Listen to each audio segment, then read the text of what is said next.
Have you ever found yourself, squinting at a street sign? Or maybe struggling with that tiny text on your phone Oh, definitely. and feeling like your glasses prescription just keeps getting stronger and stronger? Yeah, it's a common frustration. And then you go to the eye doctor and they often just say, well, it's normal.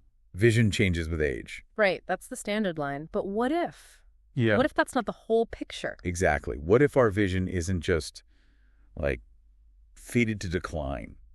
What if it's actually more dynamic, more connected to our whole body than we usually think? That's precisely what we're going to dive into today. We're exploring how you can actively support your vision, really maximize your eyesight, and hopefully, maybe avoid glasses altogether, or at least reduce relying on them so much. And the key idea here, the sort of fundamental shift, is that vision isn't just about your eyeballs. Right. It's a whole body thing. It's tied into your brain, your physiology, circulation, inflammation, Yeah. even your metabolic health. Your eyes are, in a very real way, an extension of your nervous system. And we're going to unpack how vision can actually be surprisingly flexible. It's interesting, isn't it, how we tend to put health things in boxes. Eyes over here, heart over there. Totally separate, like a camera lens maybe. Yeah, exactly. But the evidence really points towards vision being deeply interwoven with your overall health. So if you nourish your brain and body, keep your spine moving, support the whole system. You're fundamentally supporting your vision too. It's all connected. Corrective lenses are fantastic tools, don't get me wrong, but they don't really address these underlying physiological bits. Let's talk about an example that really drives this home. It's kind of mind-boggling at first. Dissociative identity disorder, or DD. Ah, yes, what people used to call a multiple personality disorder. Right, and here's where it gets really interesting for vision. Someone with DID can shift personalities, right? And when they do, their actual physiology can change dramatically. One personality might genuinely need, like, really strong, thick glasses. Yeah, like Coke bottle glasses. Oh. Exactly. But then, moments later, another personality emerges. Yeah. In the exact same body. And suddenly they have 20/20 vision. In seconds. It can happen that fast. Think about that. Same person, same eyes, same brain. Physically, nothing's changed. Just the mental identity. Just the identity. And yet, these profound physiological changes in eyesight happen. Wow. It strongly suggests vision is way more flexible and tied to our internal state than we usually assume. It's not just mechanics. It really challenges the common view, doesn't it? Yeah. If the mind can do that, it hints at a level of control or flexibility we just don't talk about. It really does. And it makes more sense when you look at the actual anatomy. How so? Well, the retina, that light-sensitive tissue at the back of your eye, it's literally brain tissue. An extension of the brain. Directly connected via the optic nerve, which is your second cranial nerve. It is brain tissue that migrated out during development. Okay, that's a strong connection. And then there's focus and pupil size that's controlled by your autonomic nervous system, the involuntary part. Right, the automatic stuff. And of course, eye movements themselves depend on eye muscles, which are influenced by your posture, your spinal health. So it really loops back to the whole body again. Every time. Yeah. It's deeply rooted in the nervous system and connected to the whole structure. Okay, so if we want the best vision possible, we need to understand what gets in the way, what interferes with clear sight. Well, a big one is chronic inflammation and oxidative stress. The usual suspects for breaking down tissues. Pretty much. They're relentless, and the delicate structures in the eyes are particularly vulnerable. Makes sense. Are there other systemic issues, maybe less obvious ones, that hit vision hard? Oh, definitely. Metabolic dysregulation is huge. Like blood sugar problems. Exactly. Things like type 2 diabetes or even just insulin resistance can really damage those tiny vital blood vessels at the back of the eye. The microvessels. Crucial for clear vision. And it's the same with hypertension, high blood pressure.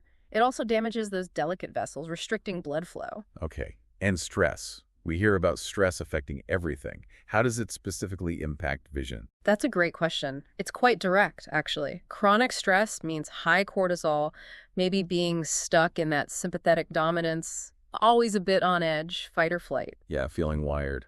That state is linked to both hypertension and inflammation, which we just mentioned. But there's more. When you're stressed or even just in low light, what do your pupils do? They get bigger, right? To let more light in. Exactly. They dilate. But while that helps see more in the dark, a wide open pupil actually makes it harder to focus precisely. light scatters across the lens.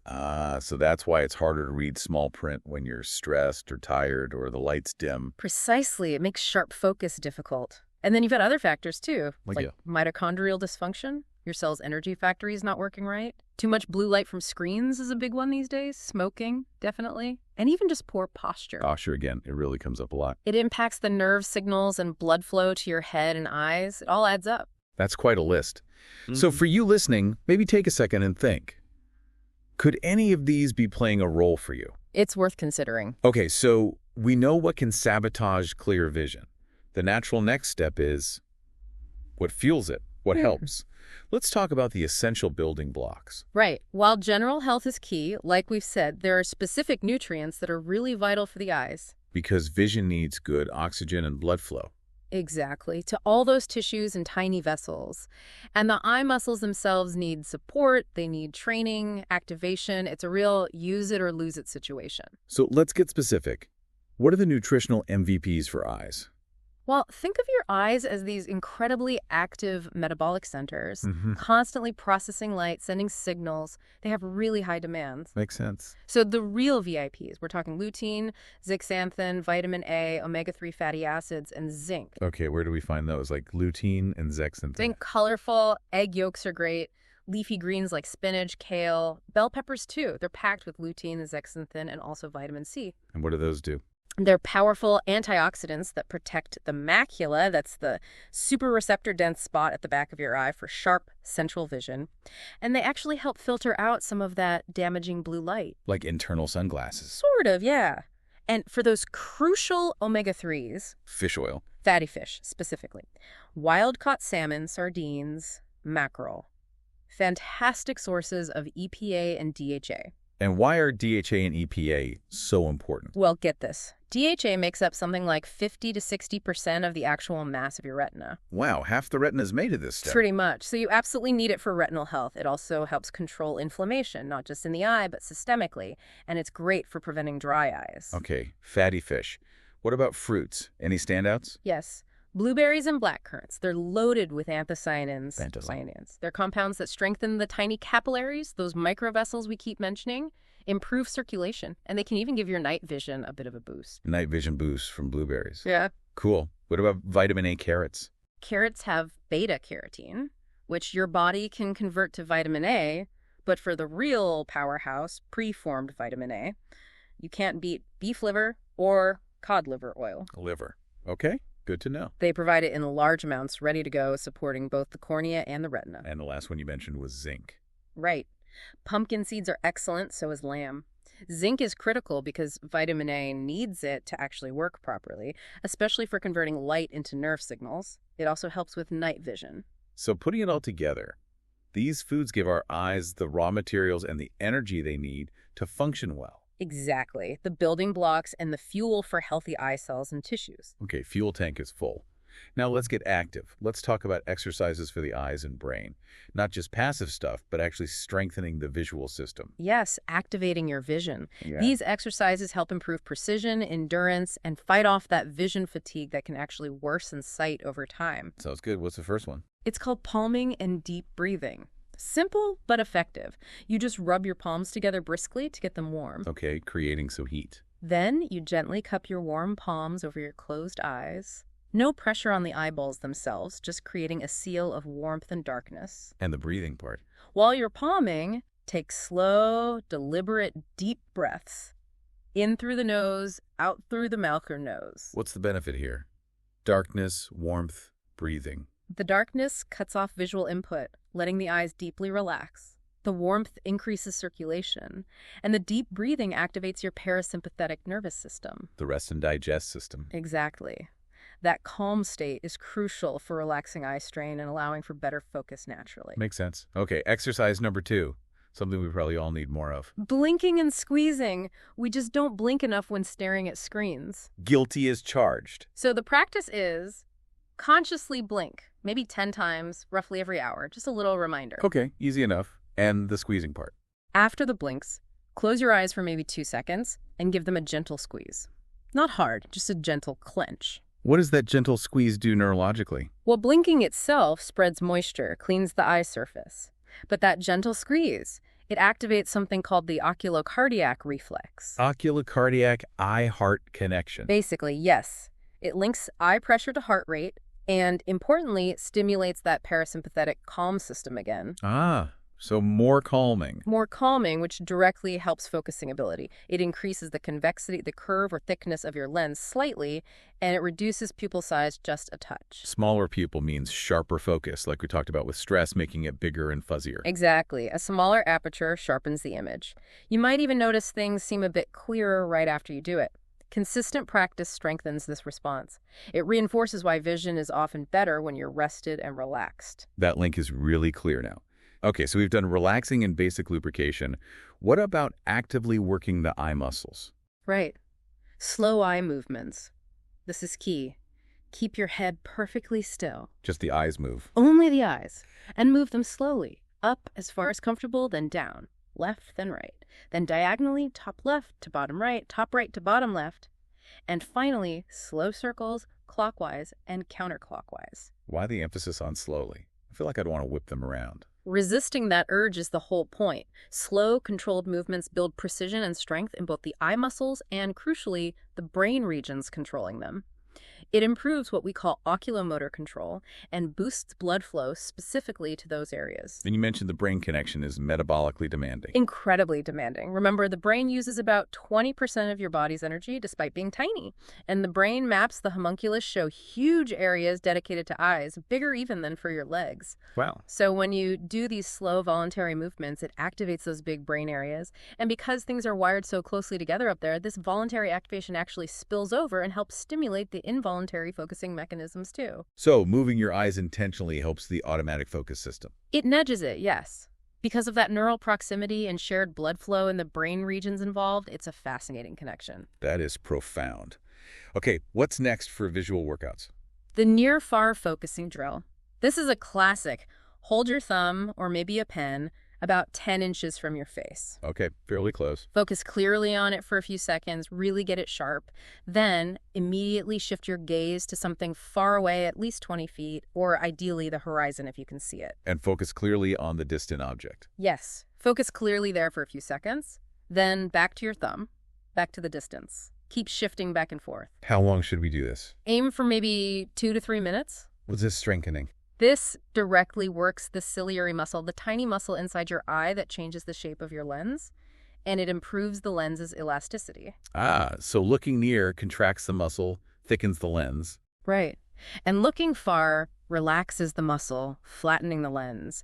This drill is like push-ups for that focusing muscle and the brain nucleus controlling it, the Edinger-Westphal nucleus. Training flexibility and responsiveness. Exactly. The more elastic and well-trained that system is, the better and faster you can focus at different distances. Okay, makes sense. And the last one, probably the most famous one. The 20-20-20 rule. Simple, but so important in our screen-heavy world. Every 20 minutes. Look at something 20 feet away or more. For 20 seconds. Exactly. Yeah. It just gives your eyes that regular break from close-up strain, reducing fatigue dramatically. Now, you mentioned something really important.